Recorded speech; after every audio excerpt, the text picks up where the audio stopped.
या बातमीनंतर थेट जाऊयात विधान परिषदेत.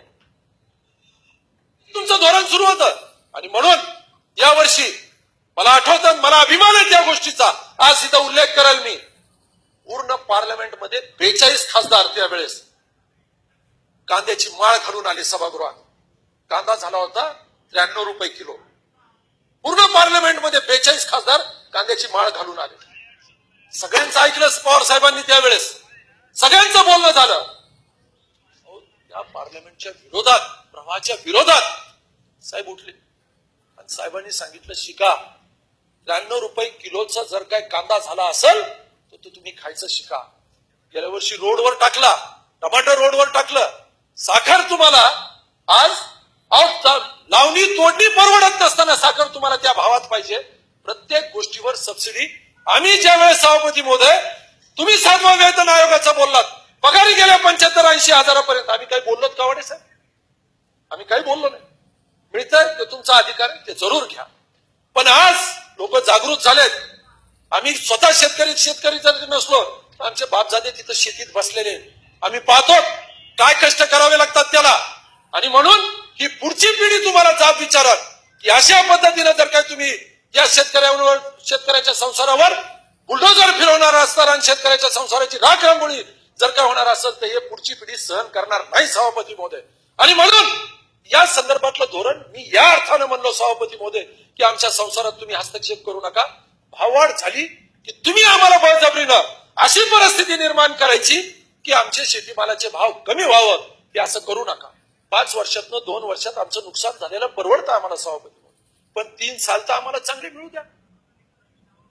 3 साल तर आम्हाला जे काय भाव मिळतोय, उद्या 100 रुपये कांदा जाणार असेल खा, आणि नसतील खाणार नका खाऊ देऊ सभापती महोदय. कुणी मरणार नाही कांदा न खाल्ल्यानंतर. पण यांना हे सगळं काही आपल्याला सवय लागलेली आहे. या अर्बनायझेशन मुळे फुकटात द्यायची, सबसिडी द्यायची. कांदा वाढला, उद्या वर्तमानपत्रात कांद्यानं डोळ्यात पाणी आणलं. टमाटा महागला, प्रत्येक ह्याच्यात टमाटर टाकावं लागलं. टमाटा महागला. काल Republic TV, India today channel जोड छोडायला लागले. मी इतके कमेंट्स टाकले का मला फक्त सभापती महोदय अतिशय महत्वाचे जे काही विषय ते मला तुम्हाला मांडायचे. सभापती महोदय, या कर्जमाफीच्या संदर्भात अजूनही दादा माझी अतिशय नम्र विनंती आहे तुम्हाला. कर्जमाफीच्या संदर्भात मी माझी मागणी करत असताना मी इथं अतिशय नम्रपणे तुमच्या समोर 4 मागण्या मांडणार आहे सभापती महोदय. ही जी काही कर्जमाफी केलेली आहे सभापती महोदय, 2016ची जी काही कट ऑफ डेट आहे तुम्ही 2009 पर्यंत मागे गेला. एकदा तपासून पहा. जर काय तुम्ही 36,000 कोटी एक कर्जमाफीसाठी ठेवलेच असतील तर एकदा ही आकडेवारी एकदा माहिती करून घ्या देशमुख साहेबांकडनं. ही 2017ची कट ऑफ डेट करावी याचा विचार करा. किमान आकडेवारी तरी घ्या सभापती महोदय. आणि सरसकट सभापती महोदय 1.5 लाख तुम्ही त्याच्यात ओटीएस वगैरे भानगडी करू नका. आमचं 5 लाखाचं कर्ज आहे, आम्हाला सरसकट त्यातनं 1.5 लाख रुपये वेव करून द्या. तुम्ही केला ना निर्णय, सरसकट 1.5 लाख रुपये वेव करून द्या. त्यातनं परत त्याला ओटीएस 5 लाखाचं कर्ज आहे, मग 3.5 बारा तुम्हाला 1.5 माफ, या भानगडी करू नका सभापती. सरसकट तुम्हाला द्यायचंय किमान तेवढं तरी द्या की 1.5 लाख रुपये तुम्ही माफ करून द्या. ते एमटीओचं कशाचं,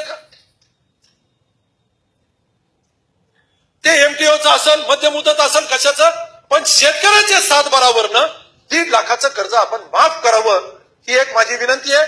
दुसरं, कट ऑफ डेट त्याची 2017 जून करावी ही माझी अतिशय नम्रपणे मी विनंती करतो.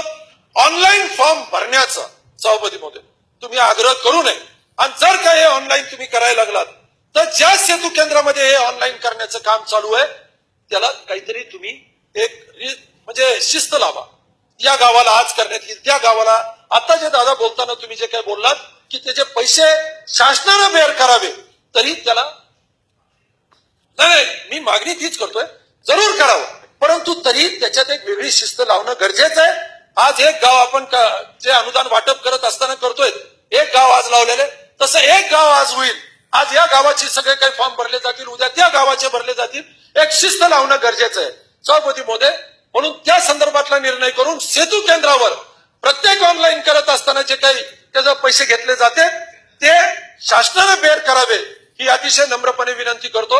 आणि सभापती महोदय, परत एकदा हा विषय सभागृहात जर काय येणार असेल, हा इसेन्शियल कमोडिटी ऍक्ट मधनं कांदा, टमाटे आणि साखर हे इसेन्शियल कमोडिटी ऍक्ट मध्ये इसी ऍक्ट मधनं काढा आणि याला कंट्रोल करा.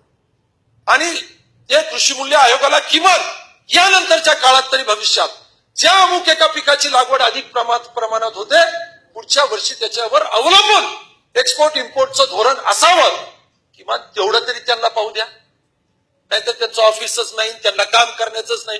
किमान एवढा तरी सल्ला त्या पाशा पाटलांचा त्यांच्या नावावर न जाता आडनावावर जाऊन तेवढा तरी सल्ला आपण स्वीकारावा अशी एक नम्र विनंती करतो. परत एकदा मला या 207च्या ठरावावर माझे मत मांडण्याची संधी दिल्याबद्दल मी आपले आभार मानतो. धन्यवाद.